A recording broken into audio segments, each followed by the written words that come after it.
So diving into that a bit more then. So why is nutrition so important? So a lot of people, you hear all the time, don't you, nutrition's important, you've got to eat right, you are what you eat. And I think sometimes the risk that when you hear something so much, it almost becomes cliched and people ignore it. So it's ironic, but the things that often stand out on social media are the things that people haven't heard, like the fast for 20 hours a day. And, you know, that's the secret.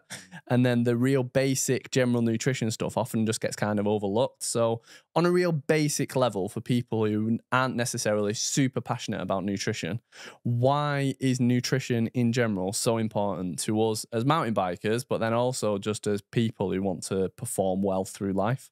I guess I'll start by saying that like my sort of real interest is around the performance, the athlete kind of side of things. Okay. So a lot of my answers will probably geared more towards that. Perfect, yeah. Yeah, certainly in terms of where nutrition can have impact on an athlete, there's sort of four key areas really. So first and foremost, we've got health. So what you eat can ultimately impact on how healthy you are. Things like making sure you consume enough energy to meet your daily needs. Having sort of enough of the sort of vitamins and minerals and macronutrients within your diet to sort of not be deficient in anything. These are kind of aspects of nutrition that are really important when it comes to the health side of things. So we know that sort of as athletes, we're quite active. Sort of staying healthy is really important. If you're training towards an event, it's really important that you stay free of illness and infection to be able to allow you to train first and foremost. Course, we have data from elite athletes that shows us that the less time that you lose to illness and infection, the more likely you are to succeed at your performance goals effectively. So it's really important athletes to avoid illness and infection. So there's various aspects of diet that feed into that and help support health. The next one is training adaptations. So when we're training, the whole idea of that training is to kind of cause our body a degree of stress. And from that stress, the body kind of responds by adapting and building back stronger effectively. So that, over time, by doing lots of training, your performance increases. And how your body responds to that training has nutrition plays a key role.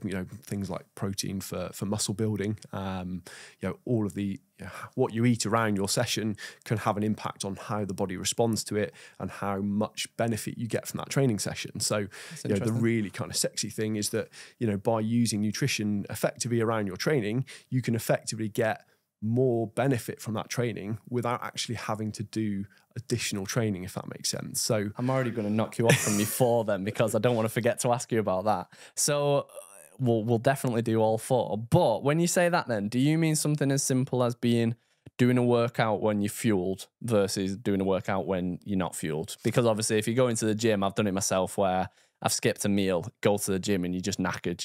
You get in there and within 20 minutes, you're lifting lighter, you just feel crappy, don't you?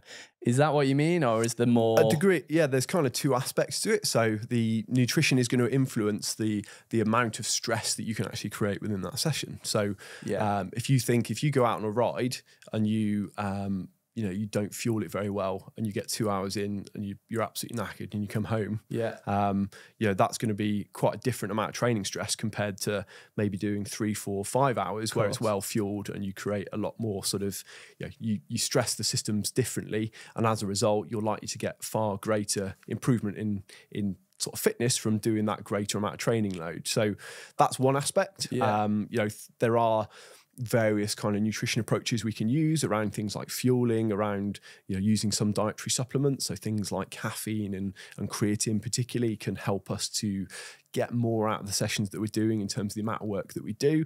And then also we can, the sort of recovery aspect can have an influence there as well. So like optimizing the timing and the total amount of protein that we have after a session can then sort of help to enhance the adaptations that we get from that session. And as I say, effectively, it's ways that we can use nutrition to get more out of our training without necessarily having to do more training itself. Okay, that's interesting, because you fueled better, therefore you have a better workout within that hour or 5 hours or whatever it is.